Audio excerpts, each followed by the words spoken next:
Welcome to this custom-tailored deep dive into the source material.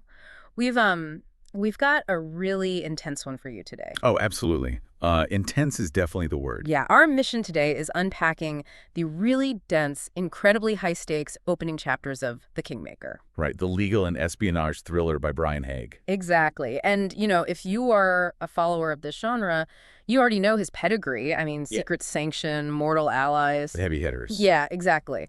But what's really striking right out of the gate with this text is the dedication Yes. It is so intimate. to Lisa, Brian, Patrick, Donnie, and Annie. Right, which immediately grounds what is basically this massive, sprawling geopolitical narrative into something just profoundly personal. It really does. And that tension between this rigid, globe-spanning machinery of military law and the incredibly messy, entangled personal histories of these characters, that is the engine of this entire story. It is. Because we are looking at a story that forces you to examine what happens when high-level CIA espionage just violently collides with a military justice system that is fundamentally designed to protect the institution above all else. Right. And why should you care? Well, the reason you should be paying close attention to this specific text is that it completely subverts the standard espionage framework. Yeah, we aren't looking at some James Bond chase sequence through European capitals here. Not at all. I mean, this is a masterclass in power dynamics and institutional self-preservation. When massive, highly compartmentalized agencies like the CIA, the FBI, the Pentagon, when they're suddenly forced to deal with a catastrophic internal failure, their immediate reflex is damage control. Often at the expense of due process. Exactly. And when you throw the absolute messiness of human relationships into that national security blender, the fallout becomes completely unpredictable. The stakes are just deeply personal for the characters, but the geopolitical shockwaves are global. Right. Okay, let's unpack this.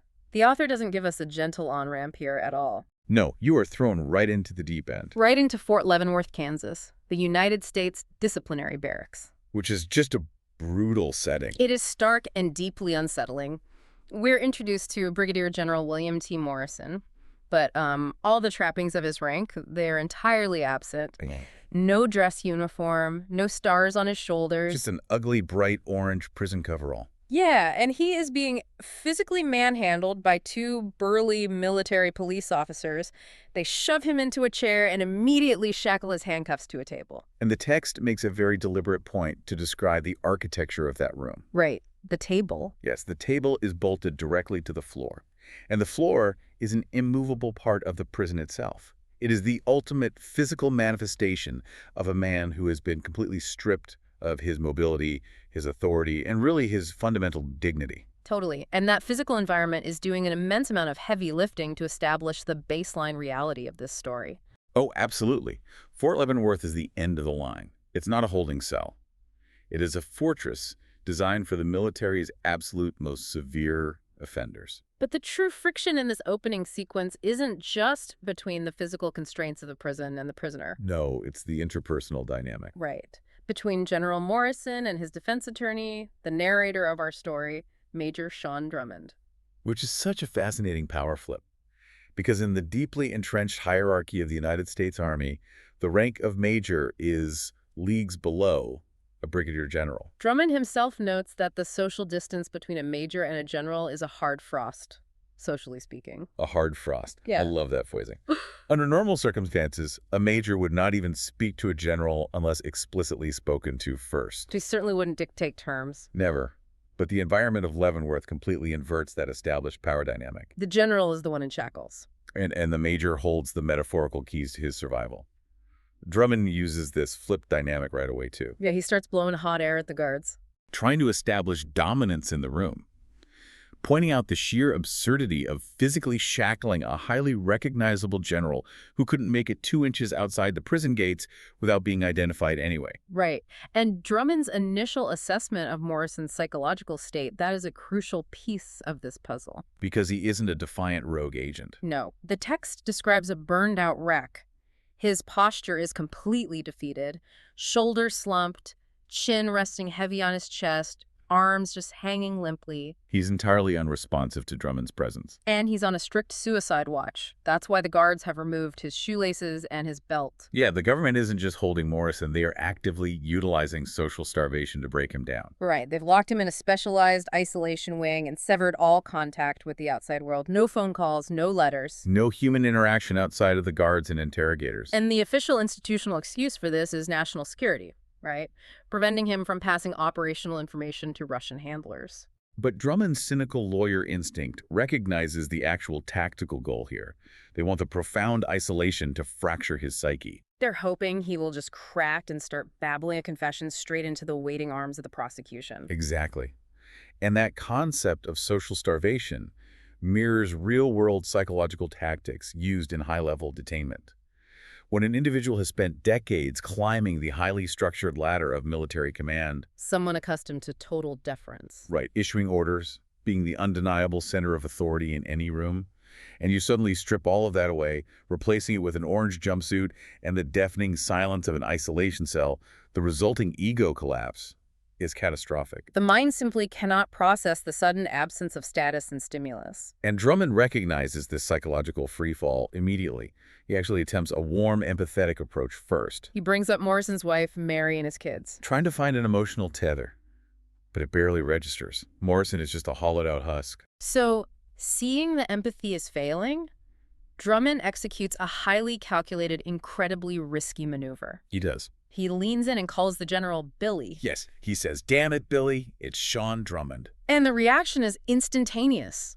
That single, overly familiar use of his first name completely snaps Morrison out of his catatonic state. His head jerks up. And he snarls back, "God damn it, call me Billy again. I'll knock you flat on your ass. You're still a major and I'm still a general, you stupid asshole." It is this sudden, violent resurrection of his deeply ingrained arrogance. He retreats instantly to the comfort of his rank, even while wearing an orange jumpsuit. What's fascinating here is Drummond's internal reaction to this outburst. Right, because he doesn't shrink back. No, and he doesn't apologize for the breach of protocol.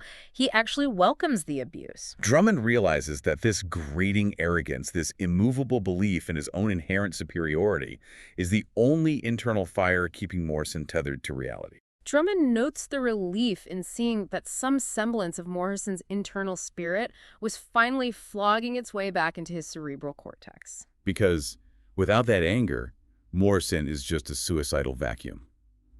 Drummond deliberately presses that precise button to resurrect the fighter inside the man, fully aware that the fighter he is resurrecting is profoundly unlikable. It's a tactical choice to prioritize a hostile fighting client over a passive suicidal one. A brilliant, highly manipulative psychological tactic. And Drummond needs Morrison fighting because the historical weight of what they're facing is absolutely staggering. Before Drummond even flies out to Kansas, he checks the historical precedent for this specific type of charge. Yeah, and he realizes that the last American general officer to be formally accused of betraying the country was Benedict Arnold. Let that sink in. We're looking at the most monumental military treason case in the United States in over 2 centuries. And unlike Arnold, who successfully fled to England before he could face a tribunal, Morrison is in custody. Drummond bluntly acknowledges that Morrison is a defense lawyer's wet dream. This is the singular case that will permanently define a career. Assuming the sheer gravity of the institutional weight against them doesn't crush the defense team entirely, of course. Exactly. Because the legal reality that Drummond lays out for his client in that stark room is brutal. It's uncompromising. He doesn't sugarcoat the timeline or the procedural disadvantages of the military justice system. The Army is operating on a tight 30-day clock to formalize the charges and get them entered into court. And following that, there will be a trial, and if convicted, a sentencing hearing.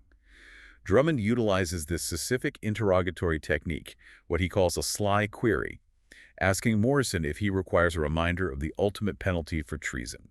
And the word death hangs entirely unspoken but inescapable in the air. Treason is a capital offense. Because the stakes are existential, Drummond issues a singular, non-negotiable directive. Morrison must keep his mouth entirely shut. He instructs him not to hint, not to sidestep, not to deny, and not to evade when the interrogators inevitably return. Whether Morrison is guilty or innocent is secondary at this moment.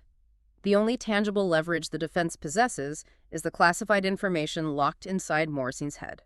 And preserving the integrity of that silence is their only viable survival strategy. That transactional approach to survival becomes even more critical when we look at the environment Drummond has to return to. The text transitions us from the stark isolation of Leavenworth to the bureaucratic labyrinth of the Pentagon.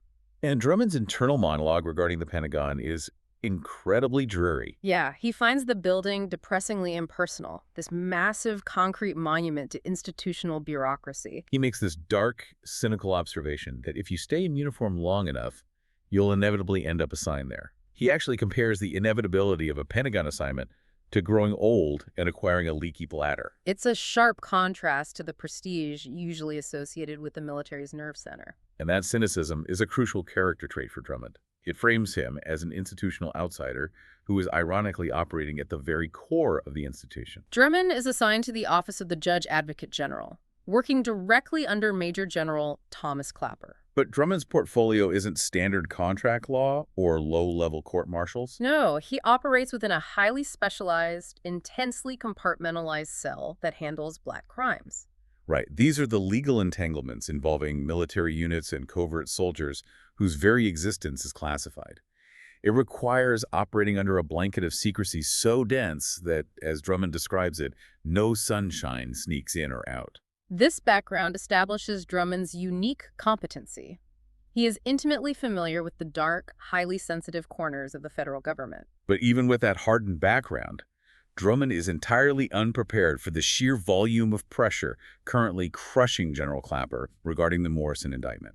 The scale of the interagency fury is unprecedented.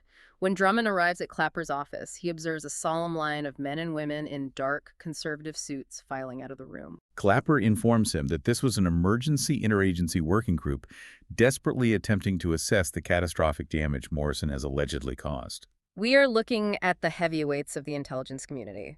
The chiefs of counterespionage from the CIA, the FBI, the NSA, the Defense Intelligence Agency, the State Department.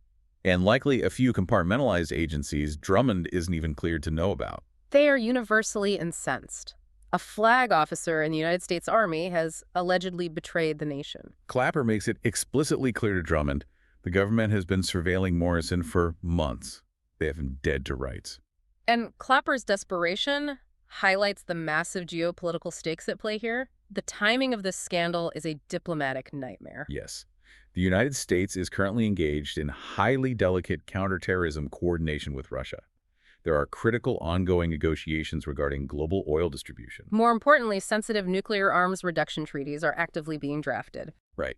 The absolute last thing the administration can afford right now is a highly publicized, catastrophic intelligence scandal involving a top-tier Russian mole. The diplomatic fallout could set relations back decades. The institutional pressure on Clapper to manage this crisis flawlessly, without a single procedural misstep or public leak, is immense. And into this highly pressurized environment walks Drummond's lawyer with a reputation for being aggressively troublesome, insisting that he is going to vigorously defend the most despised man in America simply because Morrison requested him as counsel. And Drummond is stepping onto a legal battlefield that has been intentionally tilted against him.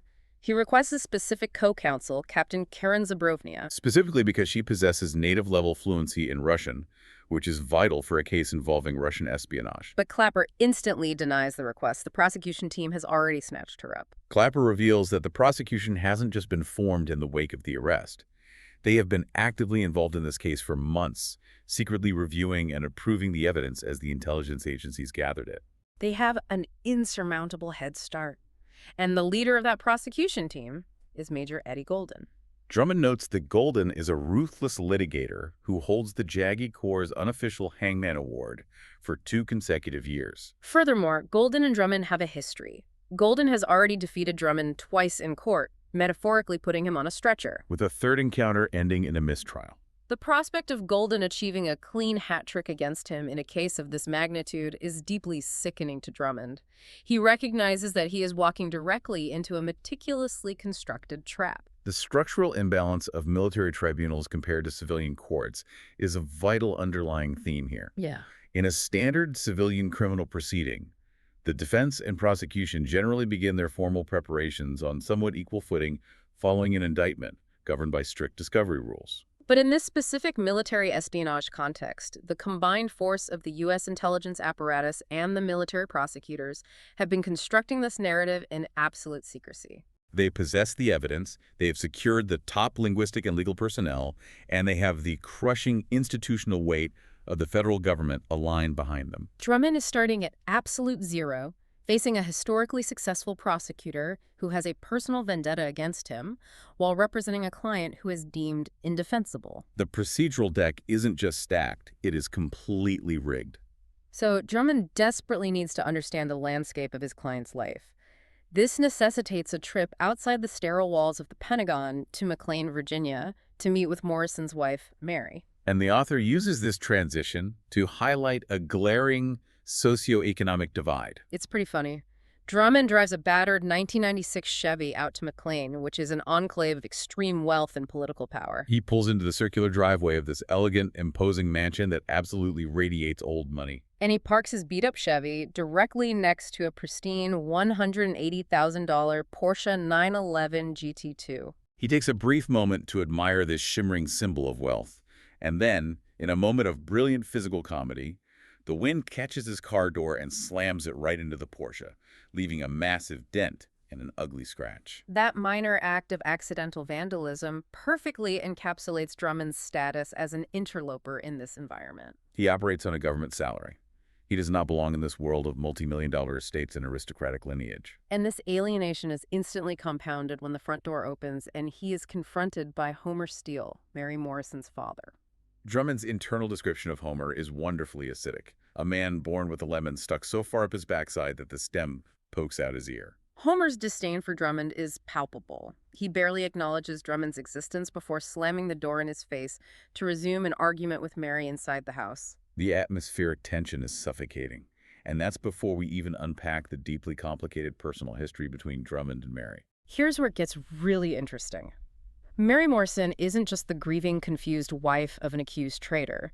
She is Sean Drummond's ex-girlfriend from their time at Georgetown. And the narrative handles their shared history in a fascinating way, presenting completely contradictory memories of their relationship. Drummond's recollection is incredibly self-serving. He remembers a scenario where Mary essentially begged him for a date in the middle of the campus quad, and he, acting out of a sense of misplaced pity, ended up dating her for 3 years simply because she persistently pursued him. It's a classic, heavily filtered, ego-driven male memory. Because when you look closely at Mary's version of those exact same events, the entire dynamic shifts, revealing a highly strategic mind. Mary was dealing with a controlling father, Homer, who was relentlessly attempting to arrange her social life. Pushing her toward wealthy, aristocratic, Ralph Lauren-wearing suitors to secure her status in high society. And Mary, leaning into her rebellious streak, weaponized Drummond. She identified Drummond as the most socially unacceptable, rough-around-the-edges candidate she could find, and deliberately lured him to her family home for the full purpose of horrifying her father. It resulted in a massive blowout argument, where Homer dragged Mary into his study while Drummond sat alone in the living room, slowly realizing he was nothing more than a tactical pawn in a family dispute. This reveals so much about Mary's character. She is calculating, she is comfortable manipulating people to achieve her desired outcomes, and she operates with a high level of strategic forethought. All of which are vital prerequisites for her actual hidden profession. Exactly. Drummond and Mary retreat to a massive, ostentatiously decorated sunroom to discuss the case. After navigating some deeply uncomfortable banter where Drummond attempts to deflect the lingering emotional tension with cynical jokes about lawyers lacking souls, Mary drops a revelation that completely shatters Drummond's understanding of the case. Mary is not simply an embassy wife who spent her time organizing cocktail parties for diplomats in Moscow. No, she is the CIA's Moscow station chief. And the strategic implications of that revelation completely rewrite everything Drummond thought he knew about the vulnerability of his client and the government's case. The position of Moscow station chief is arguably one of the most sensitive, high-risk, and deeply classified intelligence roles on the planet. Drummond is practically paralyzed by the information. Mary explains her current professional purgatory with a chilling, detached pragmatism. Because her husband has been accused of operating as a Russian mole, the CIA immediately extracted her from Moscow, entirely revoked her access to all sensitive intelligence, and parked her in a meaningless administrative desk job at Langley. She outlines the agency's playbook. They will keep her packed in bureaucratic mothballs until the Morrison trial concludes, and then they will quietly terminate her employment. Her career, which she clearly dominated, has been instantly and permanently vaporized by her husband's alleged actions. And Drummond's legal mind immediately grasps the catastrophic avenues of culpability this opens up. He asks Mary a very direct, incredibly invasive question. Did they share professional secrets as husband and wife? And Mary's admission is devastating. She confirms that they did. Morrison possessed a top-secret SCI clearance-sensitive compartmented information in his role as a military attaché while she was the station chief. She admits, leads, sources, discoveries, you name it. I held nothing back. Drummond is hit with the horrifying realization that if Morrison truly is a Russian asset, he didn't just have access to standard military logistics. He had unfettered, intimate access to the absolute apex of the CIA's intelligence network in Moscow. He didn't just leak his own classified material, he actively leaked hers. Drummond immediately pivots from being an investigator to giving strict legal counsel, advising Mary to immediately secure her own independent attorney and to maintain absolute legal and communicative distance from her husband. The potential for the government to view her as an unwitting accomplice, or worse, a co-conspirator, is a massive liability. And this specific dynamic forces a profound reevaluation of trust within the narrative. Mary expresses a deep, visceral fury.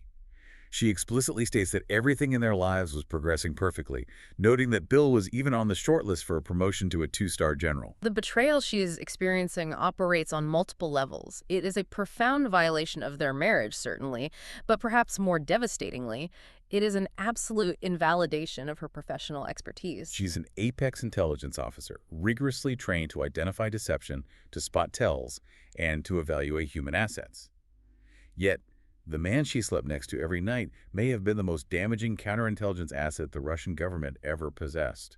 It is a staggering psychological blow, and the author chooses this exact atmosphere of profound betrayal and deception to introduce the children, which adds an incredibly dark, ironic layer to the proceeding. Oh, the interaction Drummond has with the kids is laced with a really sharp, dark humor. Mary calls down her son, Jamie, who is around 12, and her daughter, Courtney, who is about 6. Drummond attempts to navigate the awkward reality of being the unfamiliar adult trying to relate to children. He asks Jamie about the local football team, the Washington Redskins, anticipating a standard enthusiastic response. Instead, Jamie delivers a hyper-cynical, ruthlessly analytical teardown of the entire franchise.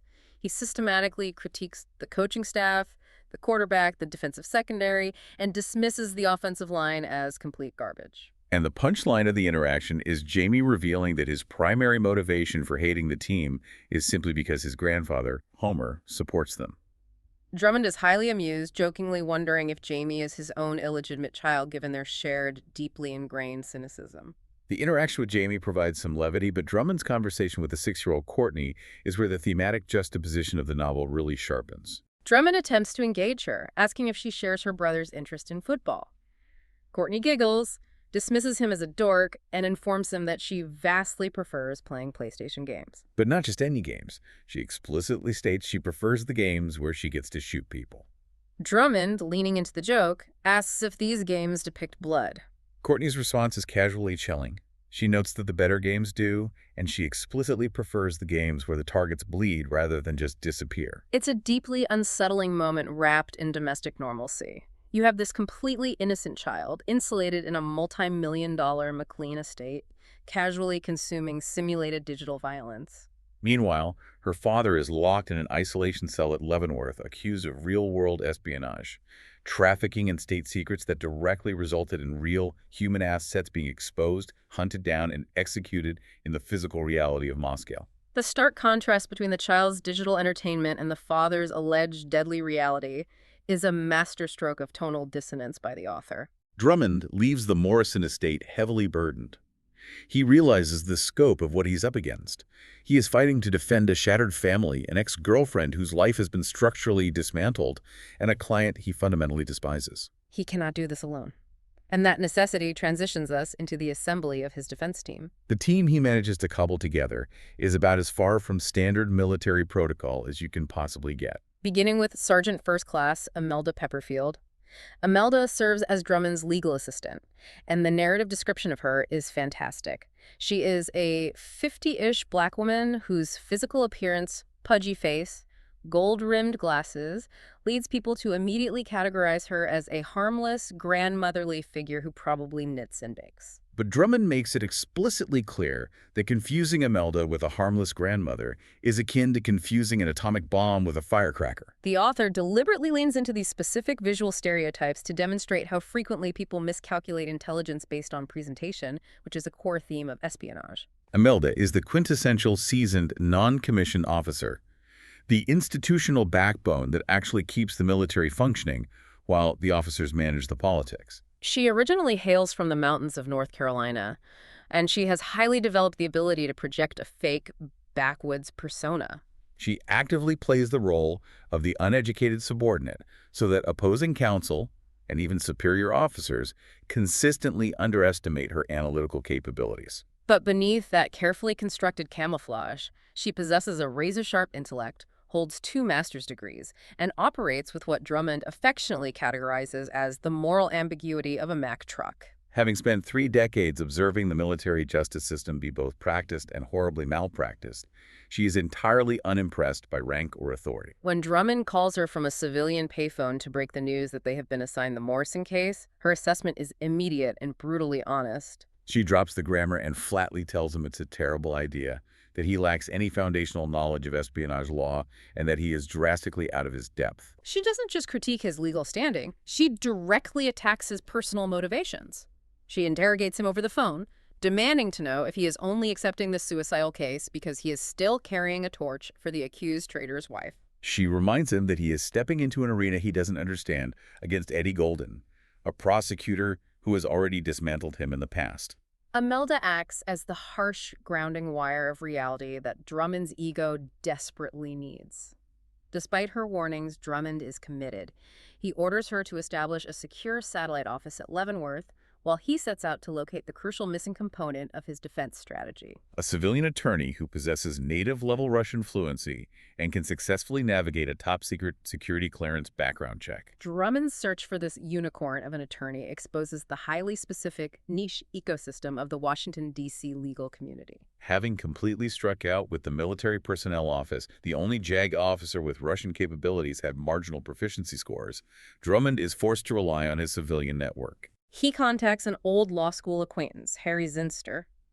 Drummond categorizes Harry as the Hedda Hopper of Washington law, a man who is notoriously incompetent in a courtroom, but possesses an encyclopedic knowledge of the D.C. legal gossip mill. Harry directs Drummond toward a civilian defense attorney named Katrina Mazurski. The introduction isn't exactly prestigious.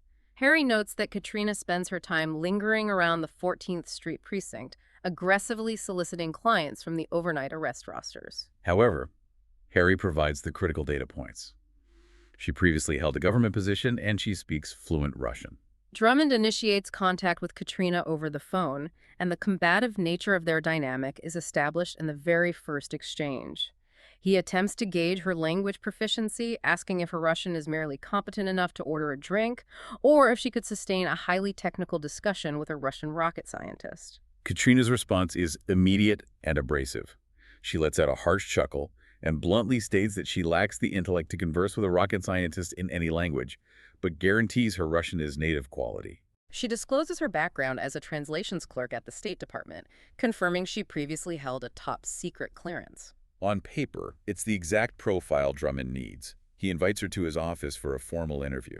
When Katrina arrives, the visual clash between the two characters is spectacular. The author uses Katrina's physical presentation as a deliberate subversion of Drummond's rigid, uniform-centric worldview. Drummond exists in a highly regimented military structure where appearance dictates authority. In walks Katrina Mazurski, a 29-year-old graduate of a Maryland night school program, and she completely shatters his expectations of professional decorum. She's wearing skin-tight, hip-hugging, black leather pants, A halter top that exposes her bra, maroon lipstick. a silver stud in her nostril, and a silver hoop in her exposed navel. Drummond internalizes that she possesses a striking appearance, but characterizes it as an aggressive, Generation X, Technicolor cartoon aesthetic. It is a highly intentional, defiant rejection of the standard conservative DC power suit uniform. She is visually broadcasting her contempt for establishment norms.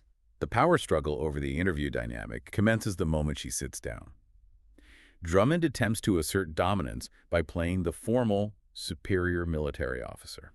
He cites a management strategy book stating his preference to control the flow of questions. Katrina effortlessly dismantles this artificial authority. She tips her chair back, completely relaxed, and invites him to fire away.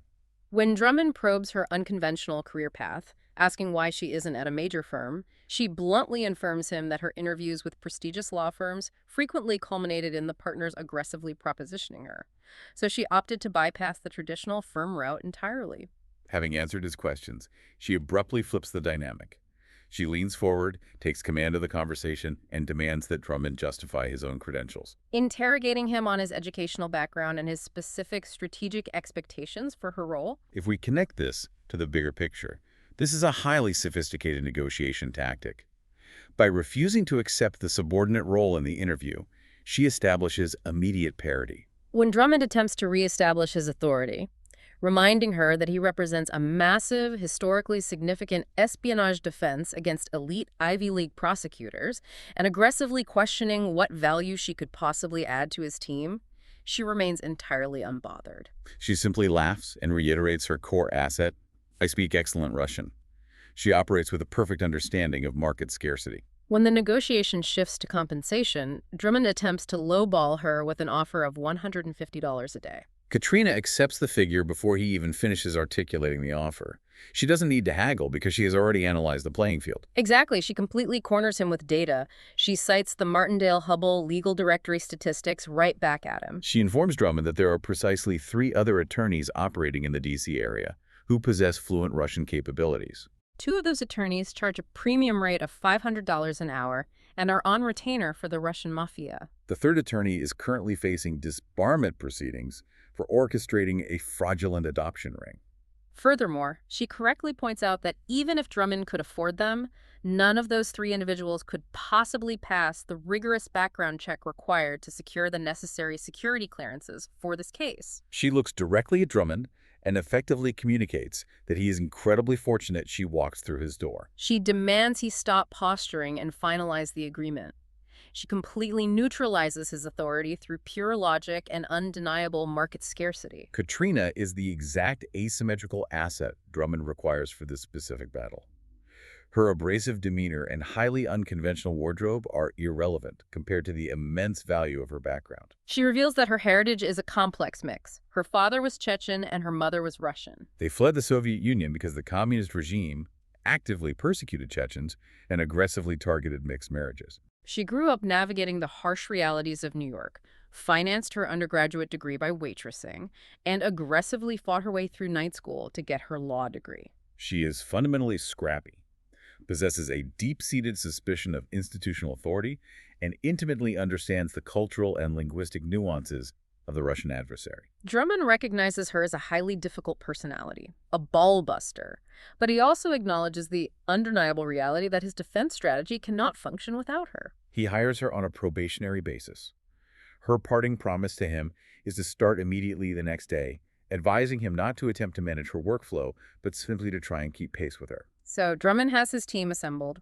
He has his own cynical legal experience, the deceptively brilliant, highly experienced Sergeant Imelda Pepperfield, and the punk rock, aggressively anti-establishment civilian lawyer Katrina Mazurski. This incredibly disjointed trio is preparing to face the combined limitless resources of the United States intelligence apparatus. And the government does not wait for the defense to organize. They launch a massive, highly coordinated offensive in the court of public opinion. Drummond wakes up to morning headlines that are an absolute bloodbath for the defense. The Washington Herald publishes a massive front-page expose citing a knowledgeable source. This is an obvious, highly orchestrated leak originating directly from the upper echelons of the intelligence community. The article explicitly claims that General Morrison was initially recruited by a KGB case officer dating all the way back to 1988 or 1989. This strategic leak serves a very specific purpose for the prosecution. It is designed to entirely control the public narrative and irrevocably poison the potential jury pool long before the defense can even review a single piece of discovery. By dating the initial recruitment back to the late 1980s, the leak establishes that Morrison's treason spans the critical historical bridge from the collapse of the Soviet Union straight through to the modern, highly aggressive Russian intelligence bureaus. It suggests that Morrison's impressively rapid ascent through the military ranks was artificially accelerated by his Russian handlers, who supposedly fed him specific intelligence coups to elevate his status and grant him access to even more sensitive information. But the most devastating aspect of the Herald article is the alleged scale of the human and operational cost. The leak claims that multiple, highly classified intelligence programs were entirely compromised, resulting in the exposure and brutal execution of numerous Russian turncoats and double agents working for the U.S. The article then introduces a theory that radically elevates the profile of the case. It suggests that the CIA and the FBI are being forced to reevaluate their entire historical understanding of counterintelligence due to a terrifying decoy theory. The article posits that Aldrich Ames and Robert Hanssen, two of the most devastating moles in the history of American intelligence, might have essentially been sacrificed by the Russian government. The theory suggests the Russians intentionally allowed the U.S. to capture Ames and Hansen, burning two massive, highly productive assets, specifically to satisfy the FBI's mole hunt and keep the investigative spotlight far away from their true crown jewel. General William Morrison. If Ames and Hansen were considered acceptable losses by the Russians in order to protect Morrison, the sheer scale of Morrison's espionage is almost apocalyptic. It is a phenomenal piece of psychological warfare utilized by the government.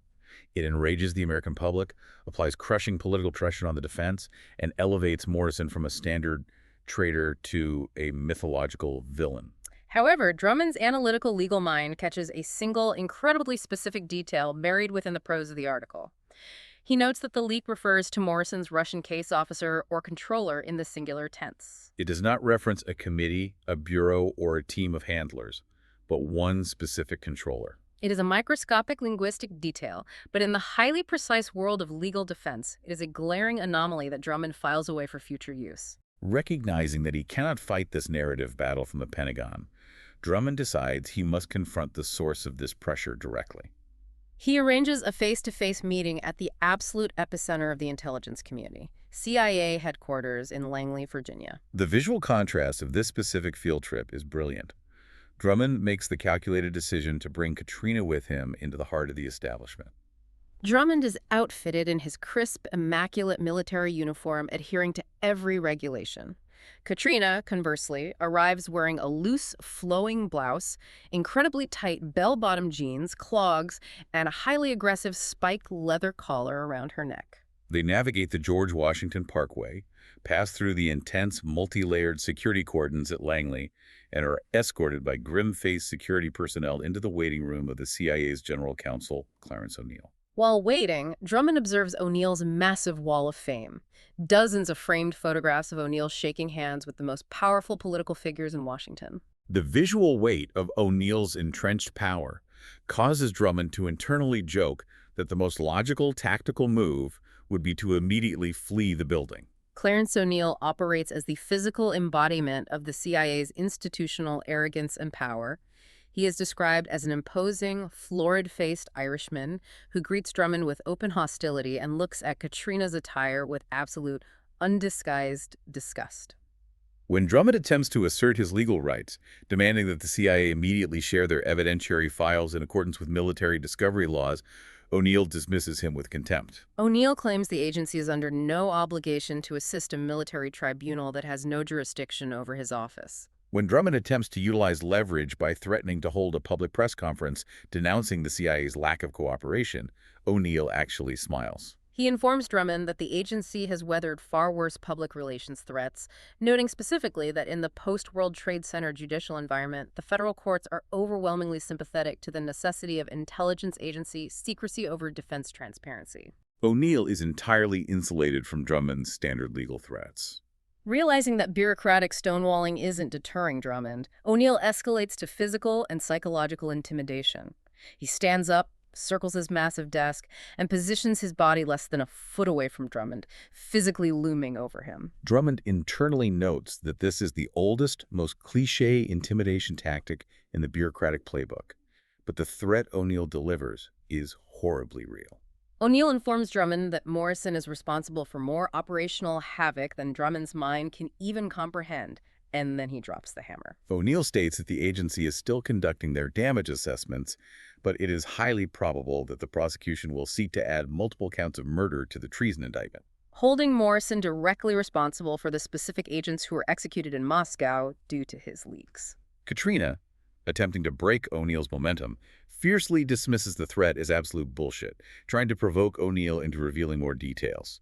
But O'Neill is far too experienced to take the bait from a subordinate lawyer. Instead of engaging with Katrina, O'Neill pivots his attack to focus entirely on the profound psychological horror of Morrison's actions.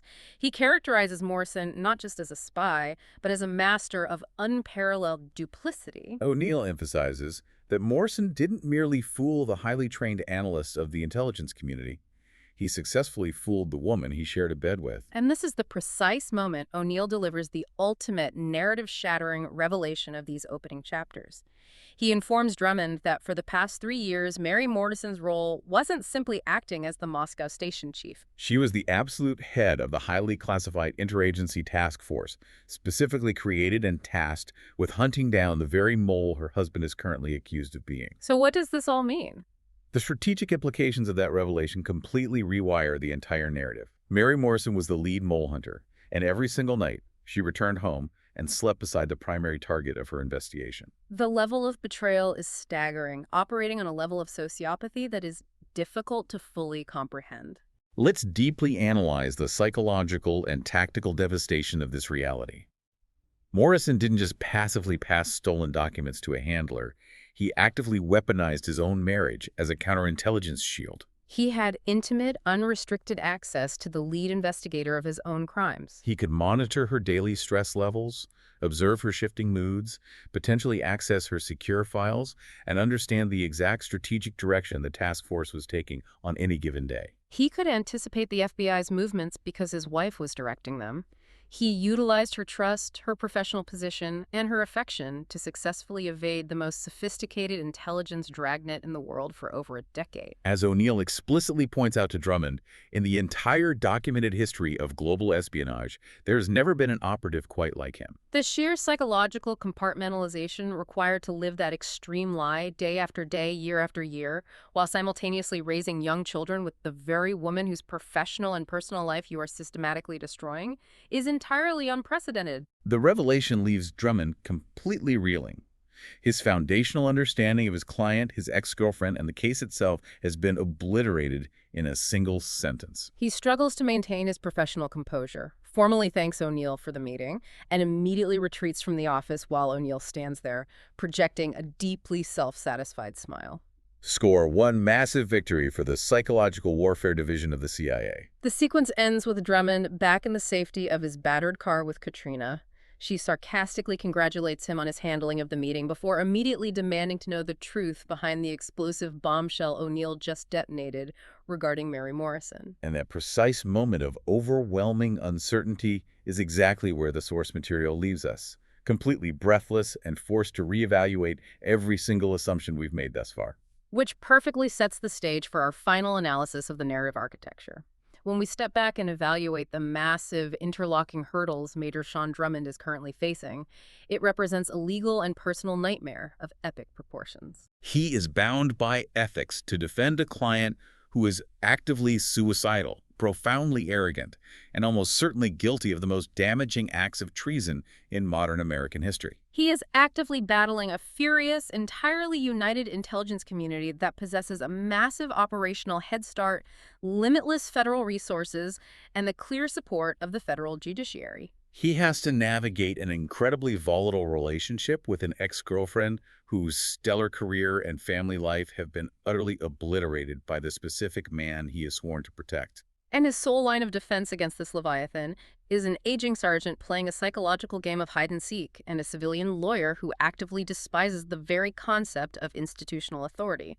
The procedural deck is not merely stacked against the defense. It is actively designed to crush them into dust. It's the ultimate subversion of the standard legal thriller.